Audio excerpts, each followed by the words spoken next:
ఎందుకంటే ఇవాళ దేశంలో బీజేపీ పార్టీకి బలమైన ప్రత్యర్థి కాంగ్రెస్ పార్టీ కాబట్టి, దేశంలో బీజేపీ పునాదులు కదిలిపోతున్నాయి కాబట్టి ఈ రోజు కాంగ్రెస్ పార్టీని అడుగడుగున ఇవాళ అపవాదం మోయించేలాగా ఈ అనేక సంఘటనల విషయంలో కాంగ్రెస్ పార్టీని ఇవాళ బయటికి తేవడం అనేది సరైంది కాదని అమిత్ షాకు మేము విజ్ఞప్తి చేస్తా ఉన్నాం.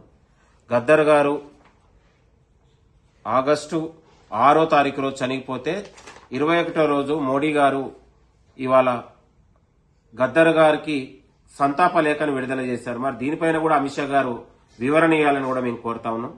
ఈ రాష్ట్రంలో దేశంలో అనేక మంది ఇవాళ రాజకీయ నాయకులు, ఇవాళ అనేక మంది వివిధ ప్రాంతాల నుంచి వ్యక్తులు, సంస్థలు, పార్టీలు అందరూ కూడా ఇవాళ గద్దర్ గారికి సంతాపం ప్రకటించారు. ఈ నేపథ్యంలో మరి మోదీ గారు కూడా, మీ ప్రధానమంత్రి మోడీ గారు కూడా లేఖ రాశారు. ఆగస్టు 21న 2023లో లేఖను చూడండి. ఈ లేఖ పైన అమిత్ షా గారు సమాధానం చెప్పాలని కోరుతా ఉన్నాం. చనిగిపోయిన గద్దర్ గారి పైన కూడా విమర్శలు చేయడం అనేది అమిత్ షా గారి సిగ్గుచేటు. తక్షణం గద్దర్ గారికి, అతని కుటుంబ సభ్యులకు కూడా క్షమాపణ చెప్పాలని కూడా కోరుతా ఉన్నాం.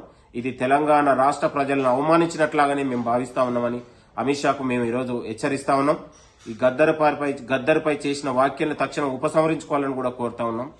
కాబట్టి ఈ రోజు సాల్వన్జుడు జస్టిస్ సుదర్శన్ రెడ్డి గారు, సాల్వన్జుడు అంశం వచ్చినప్పుడు 6 బెంచీలో ఉన్నటువంటి జస్టిస్ సుదర్శన్ రెడ్డి గారు అనేక మంది ఇంకా అంతకుముందు ఉన్నటువంటి జడ్జీల గురించి మాట్లాడకుండా ఇవాళ సుప్రీంకోర్టు తీర్పును ఈరోజు కించపరిచేటట్లు అమిత్ షా గారు మాట్లాడారు. కోర్టు ధిక్కరణ కేసులో అమిత్ షా గారు కూడా ఈరోజు దానికి బాధితులు అవుతున్న విషయాన్ని మరొకసారి గుర్తు చేస్తూ, కోర్టు తీర్పును, సుప్రీం అత్యున్నత న్యాయస్థానం ఇచ్చిన తీర్పును కూడా కించపరిచేటట్లు మాట్లాడడం అనేది కూడా చాలా సిగ్గుచేటు.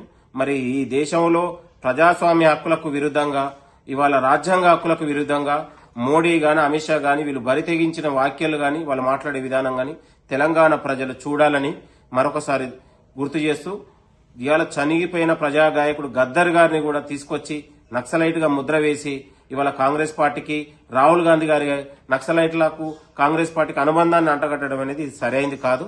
దేశ ప్రజలందరూ కూడా ఇవాళ మోడీ, అమిత్ షా విధానాలను చూస్తా ఉన్నారు. తెలంగాణ ప్రజలందరూ కూడా గద్దర్పై చేసిన వ్యాఖ్యలను ఖండించాలని కోరుతారు. Thank you. నమస్తే.